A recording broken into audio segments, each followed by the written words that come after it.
और अगली बड़ी खबर श्रीलंका से है, जहां चक्रवाती तूफान की वजह से भयानक तबाही हुई है। चक्रवाती तूफान श्रीलंका में भीषण तबाही मचाने के बाद अब आगे बढ़ रहा है। अब पुडुचेरी और तमिलनाडु के तट से किसी भी वक्त ये तूफान टकरा सकता है। तूफान की वजह से श्रीलंका में 135 लोगों की मौत हो चुकी है। 176 लोग ऐसे हैं जो अभी भी लापता बताए जा रहे हैं और उनकी तलाश हो रही है। तूफान बंगाल की खाड़ी की तरफ बढ़ रहा है और किसी भी वक्त भारत की सीमा से टकरा सकता है। तूफान की वजह से तमिलनाडु के कई जिलों में अलर्ट जारी किया गया है। आज तमिलनाडु के कई ऐसे स्कूल्स हैं जिन्हें बंद रखने के आदेश दिए गए हैं। चेन्नई एयरपोर्ट से 50 से ज्यादा उड़ानें रद्द हो गई हैं। मौसम विभाग ने तमिलनाडु के कड्डालोर जिले के लिए भारी बारिश की चेतावनी जारी की है। दूसरी तरफ तूफान से निपटने के लिए तैयारियां पूरी हैं। एनडीआरएफ की 24 टीमों को तैनात किया गया है। 2 टीमें श्रीलंका में भी रेस्क्यू एनडीआरएफ की कर रही हैं। ऑपरेशन सागर बंधु के तहत आईएनएस विक्रांत के चेतक हेलीकॉप्टर लगातार उड़ान भी भर रहे हैं।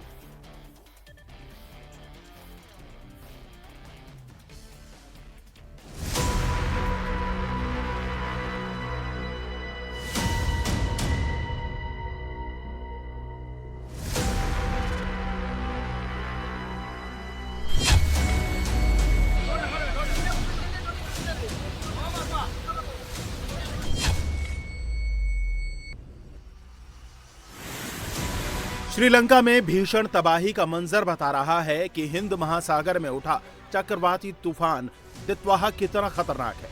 श्रीलंका के बाद अब ये भारत की तरफ मुड़ा है। तमिलनाडु और आंध्र प्रदेश के कई जिलों में भारी बारिश हो रही है।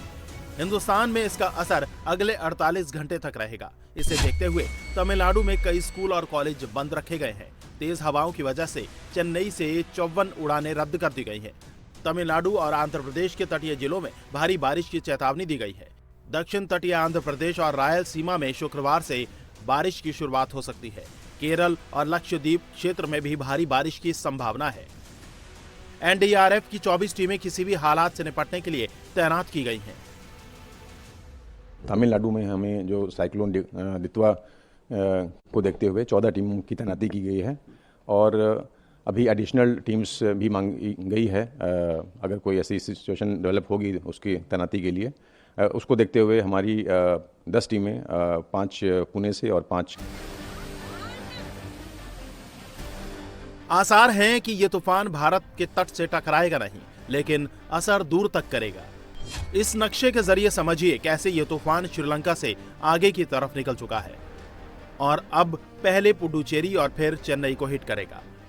तटीय इलाकों में तूफान की वजह से 60 से 100 किलोमीटर प्रति घंटा की रफ्तार से हवाएं चल सकती हैं। 1 दिसंबर तक मछुआरों के समंदर में जाने पर रोक लगा दी गई है। इस तूफान ने श्रीलंका में 130 से ज्यादा लोगों की जान ले ली है। 1,80,000 परिवार प्रभावित हुए हैं। 176 लोग अभी भी लापता हैं, उनकी तलाश चल रही है।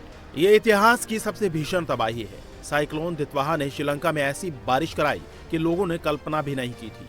भारी बारिश से यहाँ जल प्रलय जैसे हालात हो गए हैं।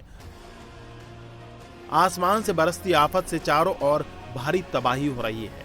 सबसे ज्यादा तबाही राजधानी कोलंबो से करीब 300 किलोमीटर पूर्व